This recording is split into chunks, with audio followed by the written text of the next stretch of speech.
ओम शांति। आज 20 सितंबर 2022 की साकार मुरली। आज बाबा ने कहा, मीठे बच्चे, बाप समान पतितों को पावन बनाने का पुरुषार्थ करो। यह समय बहुत वैल्यूबल है, इसलिए व्यर्थ बातों में अपना समय बर्बाद मत करो। प्रश्न, बाप बच्चों की किस एक बात पर बहुत तरस खाते हैं? उत्तर, कई बच्चे आपस में झरमुई झगमुई कर अपना समय बहुत गंवाते हैं। घूमने फिरने जाते हैं तो बाप को याद करने के बजाय व्यर्थ चिंतन करते हैं। बाप को उन बच्चों पर बहुत तरस पड़ता है। बाबा कहते, मीठे बच्चे, अब अपनी जीवन सुधार लो, व्यर्थ समय नहीं गंवाओ। तमो प्रधान से शतो प्रधान बनने के लिए सच्चे दिल से बाप को युक्ति युक्ति याद करो, लाचारी याद नहीं करो।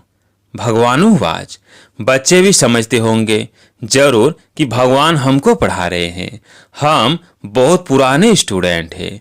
एक ही टीचर के पास कोई पढ़ते नहीं हैं। 12 मास पढ़ेंगे फिर टीचर बदली करेंगे। यहाँ यह मुख्य टीचर बदली नहीं होता। बाकी बच्चियाँ तो बहुत है राजयोग सिखाने के लिए। एक से तो काम चल न सके। पावन बनने के लिए कितने ढेर बुलाते हैं, एक को ही बुलाते हैं। पावन बनाने वाला एक ही टीचर ठहरा। वंडर है जो पतित पावन को बुलाते हैं, समझते कुछ भी नहीं। द्रौपदी ने भी पुकारा ना कि हमें यह नंगन करते, रक्षा करो। आधा कल्प तुम पुकारते आए हो, बोलो तुम ही सब तो पुकारते थे ना। द्रौपदी का मिसाल दिया है। पतित तो सारी दुनिया है। पतित और पावन में रात दिन का फर्क है। पतित है पत्थर बुद्धि। बाप आकर सब विकारों से घृणा दिलाते हैं। आत्मा समझती है कि मुझ आत्मा का ये शरीर पतित है। तुम भी समझते हो ये शरीर पतित है, जंक लगा हुआ है। जिन्हों को पावन फर्स्ट क्लास शरीर है वो सारे विश्व पर राज्य करते थे। उनको कहेंगे पारस बुद्धि। पत्थर बुद्धि और पारस बुद्धि का गायन भी भारत में ही है। तो बच्चों को ख्याल आना चाहिए कि इस पतित भारत को पावन कैसे बनाए। परंतु नंबरवार सर्विसुल को यह ख्यालात आते होंगे और पतितों को पावन बनाने का पुरुषार्थ करते होंगे। बाप का पहला फर्ज ही यह है। बाप आते ही हैं तमो प्रधान से शतो प्रधान बनाने। तो जितना बाप को होना है उतना बच्चों को भी होना चाहिए। बाप कहते हैं, मैं तुमको अपने से भी ऊंचा बनाता हूँ। तुमको ख्यालात भी जास्ती चलने चाहिए। मेरे से भी जास्ती सर्विस तुम बच्चे करते हो ना। बाबा थोड़ी 3 से 4 घंटे बैठ समझाते हैं। प्रदर्शनी आदि में बाप बच्चों की महिमा करते हैं, परंतु वो खुशी, वो योग कम दिखाई देता है।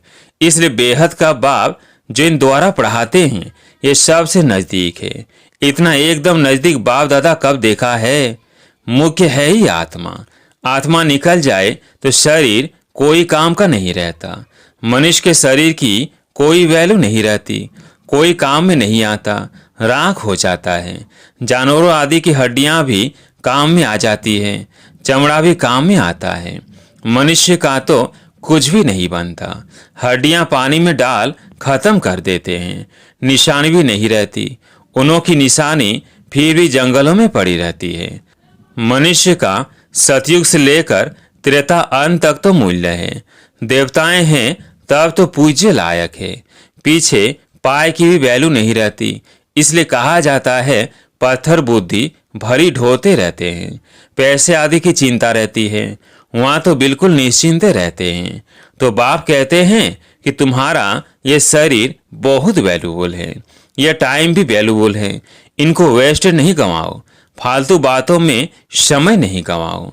अपनी आत्मा को याद के बल से शतो प्रधान बनाना है और कोई उपाय पावन बनने का नहीं है।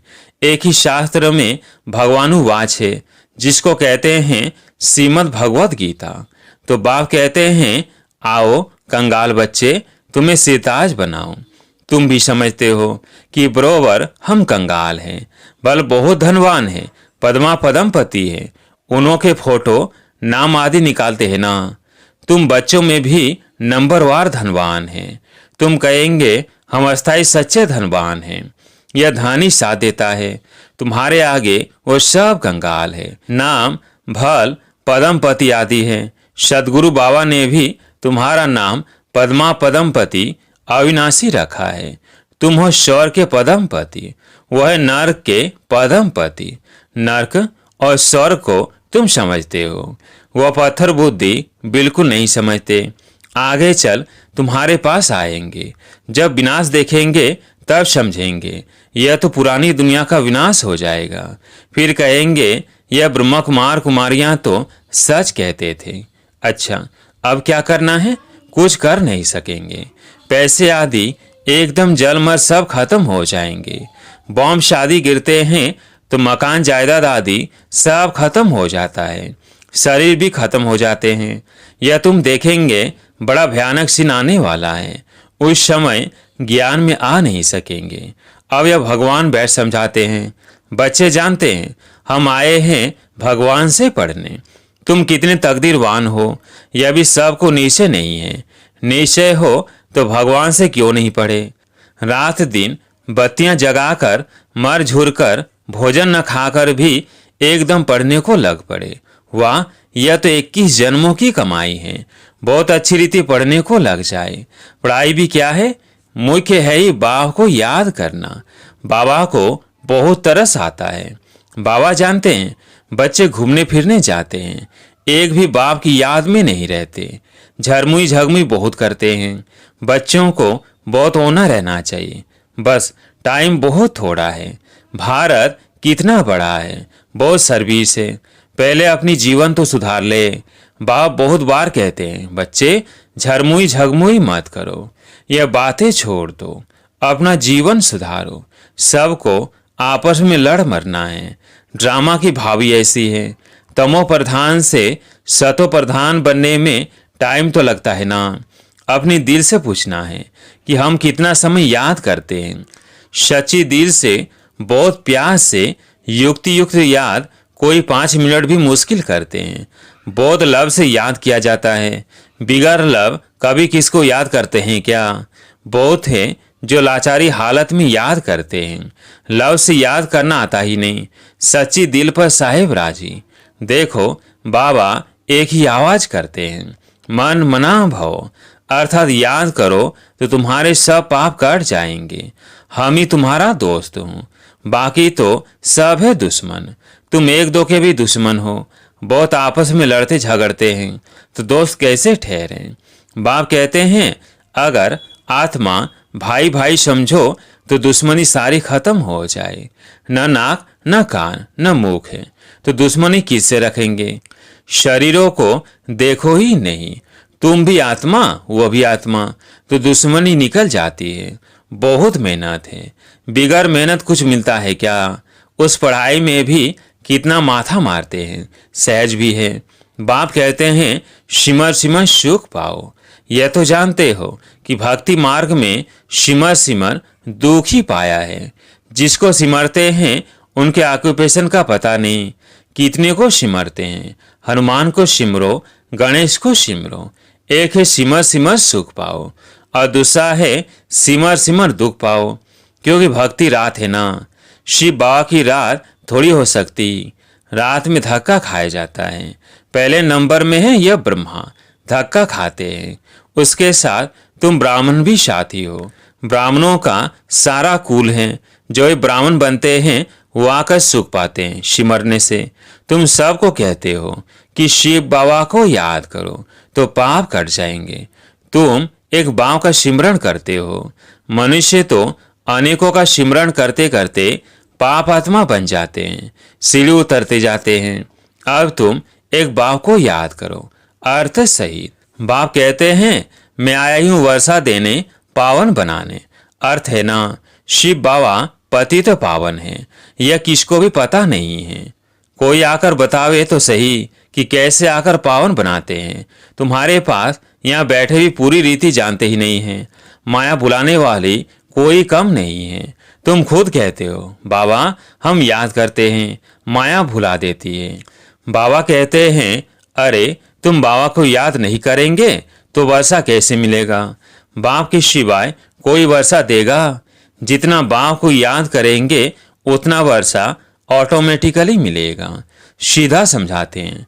राजा स्थापन हो रही है, इसमें सूर्यवंशी भी बनते हैं। कितने मनुष्यों के कान तक आवाज पहुंचाना है। बाबा कहते हैं बच्चे मंदिरों में जाओ, गली गली में जाकर सर्विस करो। बाबा के भक्त सो देवताओं के भक्त। जैसे मंदिरों व सत्संगों में बैठ रहते हैं, बुद्धि कहाँ न कहाँ धंधे धोरी मित्र संबंधियों आदि तरफ दौड़ती रहती, धारणा कुछ भी नहीं। यहाँ भी ऐसे हैं जो कुछ भी सुनते नहीं, झुटका खाते रहते हैं, बाप को देखते नहीं। अरे ऐसे बाप को तो कितना ना अच्छी रीति देखना चाहिए। सामने टीचर बैठा है, बाप कहते हैं मैं इन कर्मेंद्रियों द्वारा तुमको पढ़ाता हूँ। आत्मा पढ़ती है, बाप आत्माओं से बात करते हैं। आँख कान नाक आदि पढ़ते हैं क्या? पढ़ने वाली आत्मा है। दुनिया में यह किसको पता नहीं है, क्योंकि देह अभिमान है ना। आत्मा में ही सब संस्कार है। बाप कहते हैं आत्मा को देखो, कितनी मेहनत की बात है। मेहनत बिगर विश्व के मालिक थोड़ी बनेंगे। मेहनत करेंगे तब विश्व के मालिक बनेंगे। वंडर तो देखो कि बेहद की पढ़ाई है। पढ़ाने वाला बेहद का बाप है। राजा से रंग तक यहीं बनते हैं इस पढ़ाई से। जितना जो पढ़ते और पढ़ाते हैं उतना ऊंच पद पाते हैं। बाप आते ही हैं पढ़ाने, पति से पावन बनाने। बाप को देखते ही नहीं तो क्या समझना चाहिए? पाए पैसे का पद नौकर चाकर जाए बनेंगे। नौकर चाकर जैसे राजा के पास होते वैसे प्रजा के पास कहेंगे तो दोनों कोई नौकर पिछाड़ी में करके थोड़ा लिफ्ट मिलती है। मोचड़ा खाकर मानी अर्थात रोटी टुकड़ा मिल जाएगा। तो पुरुषार्थ बहुत अच्छा होना चाहिए। बात से बहुत प्यार से सुनना चाहिए, फिर रिपीट करना चाहिए। स्कूल में पढ़ते हैं, फिर घर में भी जाकर स्कूल के काम करते हैं। ऐसे नहीं कि सिर्फ घूमते फिरते हैं। पढ़ाई का होना रहता है। यहाँ तो कई हैं जो कुछ भी नहीं समझते, बिल्कुल जैसे पुराने पत्थर बुद्धि है। बाबा का बनकर अगर फिर कड़ी भूले करते हैं तो 100 गुना दंड मिल जाता है। तो बाप समझाते हैं मीठे मीठे बच्चे टाइम वेस्ट मत करो, बहुत भारी मंजिल है। कल्प कल्प तुम्हारा ऐसा ही पद बन जाएगा। यहाँ तुम आए हो नर से नारायण बनने, नौकर चाकर बनने थोड़ी आए हो। पिछाड़ी में सबको एक्यूरेट साक्षात्कार होगा। हम यह बनने वाले हैं। बुद्धि भी कहती है जो किसका कल्याण ही नहीं करेंगे वो क्या पद पाएंगे। कोई तो रात दिन बहुत सर्विस करते रहते हैं। प्रदर्शनी मेले में बहुत सर्विस होती है। बाबा कहते हैं ऐसी अच्छी अच्छी चीजें म्यूजियम में बनाओ जो मनुष्यों के दिल उठे देखने की, कि समझेंगे कि यहाँ तो जैसे स्वर्ग लगा पड़ा है। सेंटर्स को स्वर्ग थोड़ी कहेंगे। दिन प्रतिदिन नई बातें होती रहती है, चित्र बनते रहते हैं, विचार सागर मंथन होता रहता है ना। समझाने के लिए ही चित्र आदि होते हैं। बाबा अय मनुष्यों को दैवी गुणों वाला बनाते हैं तो आत्मा भी नई, शरीर भी नया मिलता है। नया माना नया। नए कपड़े बदल फिर पुराने थोड़ी पहनेंगे। भगवान आएगा तो जरूर कमाल करके दिखाएंगे ना।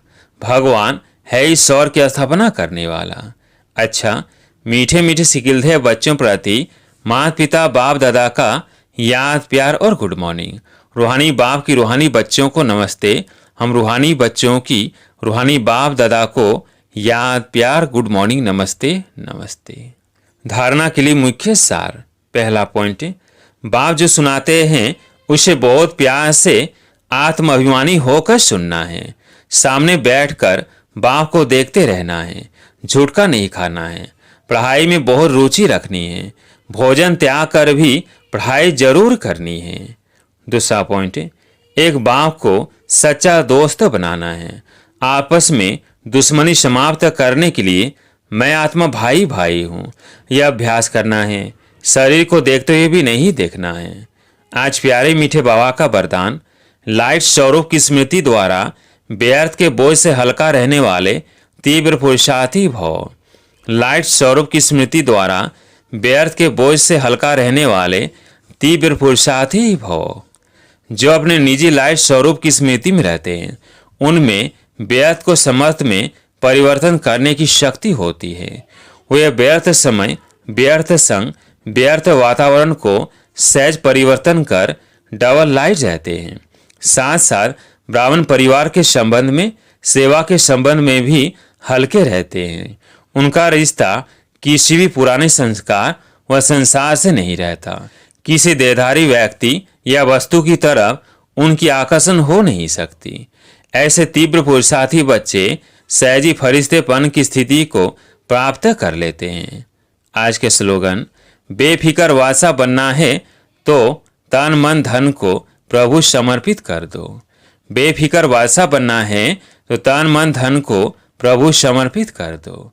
अच्छा, ओम शांति।